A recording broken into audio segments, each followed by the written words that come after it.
SpaceX के संस्थापक और टेस्ला के सीईओ एलॉन मस्क दुनिया के सबसे अमीर व्यक्ति बन गए हैं। उनकी कुल संपत्ति 185 बिलियन डॉलर है, यानी कि 1 खरब 85 अरब डॉलर को पार कर गई है। बीते गुरुवार को मस्क की कंपनी ने शेयर की कीमतों में बड़ा उछाल देखा, जिसके बाद कुल संपत्ति के मामले में भी पहले पायदान पर पहुंच गए। यह जगह मस्क ने ऑनलाइन शॉपिंग प्लेटफॉर्म अमेज़न के संस्थापक जेफ बेजोस को पीछे छोड़कर हासिल की है। जेफ बेजोस 2017 से इस स्थान पर थे। मस्क की इलेक्ट्रॉनिक कार कंपनी टेस्ला ने इस साल अपनी मार्केट वैल्यू में काफी वृद्धि की है। बुधवार को यह पहली बार 700 बिलियन डॉलर तक पहुंच गई, जो car company Toyota, Volkswagen, Toyota, GM और फोर्ड की कुल मार्केट वैल्यू से भी अधिक है। अमेरिका के नई अधिक विशेषज्ञता ने लिखा है, अमेरिका से में सत्ता बदलने के बाद एलॉन मस्क की कंपनी का भविष्य और भी सुनहरा हो सकता है। उनका मानना है कि डेमोक्रेट्स के आने से इलेक्ट्रिक कार कंपनी टेस्ला का काम और भी बढ़ेगा, क्योंकि जो बाइडेन की पार्टी ने से चुनाव अभियान के दौरान ग्रीन एजेंट को बढ़ावा देने के लगातार वादे हो रहे हैं। कौन है एलॉन मस्क और क्या क्या करते हैं? एलॉन मस्क के काम का दायरा सिर्फ भविष्य की कारें बनाने वाली कंपनी तक सीमित नहीं है। उनकी कंपनी टेस्ला इलेक्ट्रिक कारों में लगने वाली पुर्जे और भट्टियां बनाई हैं, जिन्हें दूसरे कार निर्माताओं के बीच बेचा जाता है।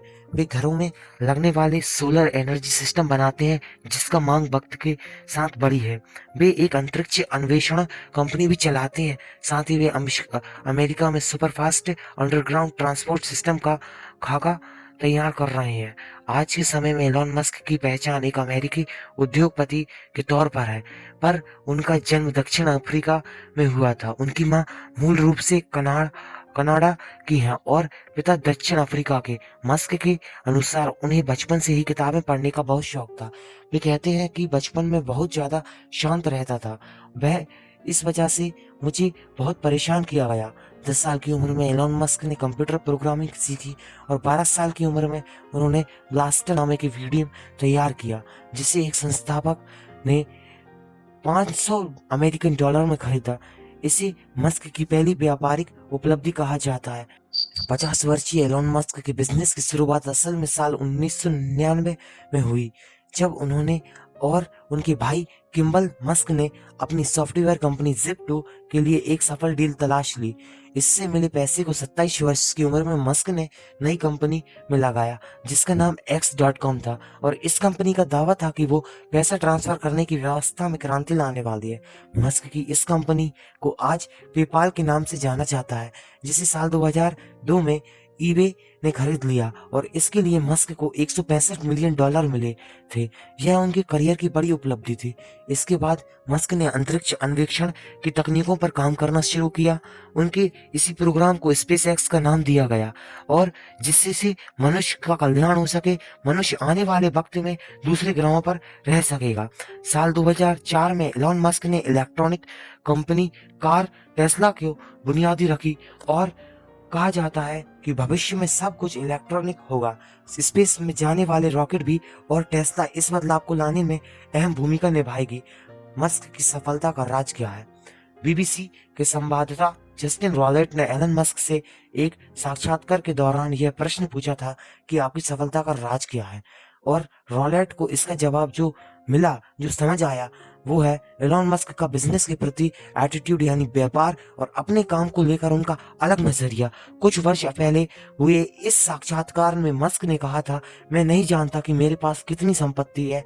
यह इस तरह से नहीं है कि कहीं नोट के बंडल पड़े हुए हों। इसे ऐसा देखना नहीं है कि टेस्ला, स्पेसएक्स और सोलर सिटी में मेरी हिस्सेदारी है और बाजार में उस हिस्सेदारी की कुछ कीमत है, पर मुझे वाकई इससे फर्क नहीं पड़ता, क्योंकि मेरा काम करने का लक्ष्य यह नहीं है। रॉलेट लिखते हैं कि मस्क का यह नजरिया शायद काम कर रहा है। उनके पास आज कितनी संपत्ति है उनको खुद को ही पता नहीं है। उसमें वे चाहे तो दुनिया की कई बड़ी कार निर्माता कंपनी को एक साथ खरीद सकते हैं। वे इस साल 50 वर्ष के हो जाएंगे, पर एक दौलतमंद शख्स के तौर पर दुनिया को अलविदा कहने का उनका सपना बिल्कुल नहीं है। मस्क कहते हैं कि वे मंगल ग्रह पर एक बेस बनाना में अपनी पूंजी का सबसे बड़ा हिस्सा लगाना चाहते हैं और उन्हें कोई आश्चर्य नहीं होगा अगर उन्होंने इस मिशन को सफल बनाने में अपनी सारी पूंजी लगा दी। मंगल ग्रह पर मनुष्यों का एक बेस मस्क की नज़र में बहुत बड़ी सफलता होगी। वे मानते हैं कि इससे भविष्य बेहतर होगा। स्पेसएक्स की स्थापना को लेकर भी बीबीसी में हुए साक्षात्कार में मस्क ने कहा था कि मैंने कंपनी इसलिए बनाई क्योंकि मैं इस बात से असंतुष्ट था कि अमेरिका स्पेस एजेंसी अंतरिक्ष अन्वेषणों को लेकर और महत्वाकांक्षी क्यों नहीं है। वो क्यों और आगे का नहीं सोच पा रही है। मैं उम्मीद करता हूँ कि भविष्य में चांद और मंगल ग्रह पर हमारा बेस हो और वहां के लिए लगातार फ्लाइट चले। लोग मुझे इंजीनियर के रूप में जाने।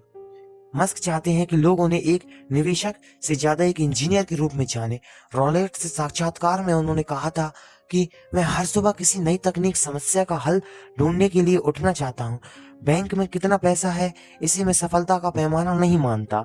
रॉलेट लिखते हैं कि मस्क कार उद्योग में क्रांतिकारी बदलाव लाना चाहते हैं। वे मंगल ग्रह पर कॉलोनी बनाना चाहते हैं, वैक्यूम टनल में चलने वाली सुपरफास्ट ट्रेन चलाना चाहते हैं, मनुष्यों के दिमाग से एआई यानी आर्टिफिशियल इंटेलिजेंस को जोड़ना चाहते हैं और सौर ऊर्जा से दुनिया चलाना चाहते हैं। इन सब चीज़ों में एक चीज़ सामने है, वो यह है कि ऐसा भविष्य की कल्पना आपको 1980 के दशक की शुरुआत में मिलने वाली बच्चों की पत्रिकाओं में मिलती थी और इसमें कोई छिपी हुई बातें नहीं की। मस्क का बचपन दक्षिण अफ्रीका में बहुत सारी पत्रिकाओं किताबों पढ़कर और फिल्म देखकर गुजरा।